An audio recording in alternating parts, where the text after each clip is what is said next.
వానర అనే టైటిల్తో ప్రమోషన్స్ మొదలుపెట్టినప్పటికీ సెన్సార్ ఇష్యూ కారణంగా ఆఖరి నిమిషంలో వనవీర గా టైటిల్ మార్చుకోవాల్సి వచ్చినప్పటికీ వీలైంతవరకు ఆడియన్స్కు చేరువయ్యేలా సిన్సియర్ ఎఫర్ట్స్ పెట్టారు దర్శకనిర్మాతలు.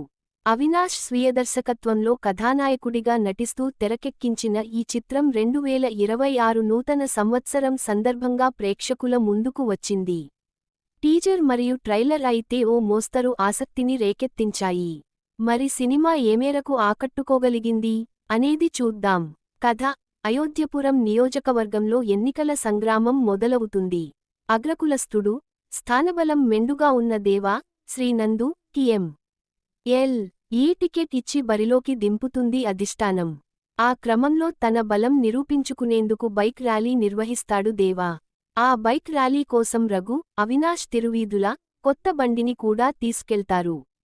తన బండిని వెనక్కి ఇవ్వమంటే మాత్రం రోజు రేపే అని మాట దాటవేస్తుంటారు. రఘు తన బైక్ సాధించుకోగలిగాడా? అందుకోసం దేవాతో తలపడి నిలబడగలిగాడా? నిజంగా ఈ యుద్ధం మొత్తం బైక్ గురించేనా?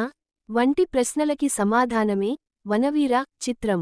నటీనటుల పనితీరు: అవినాష్ కొత్త హీరో అనే భావన పెద్దగా కలగలేదు. డైలాగ్ డెలివరీ, ఎక్స్ప్రెషన్స్ విషయంలో మంచి పరిణితి ప్రదర్శించాడు. ముఖ్యంగా మార్చ్యురీ సీన్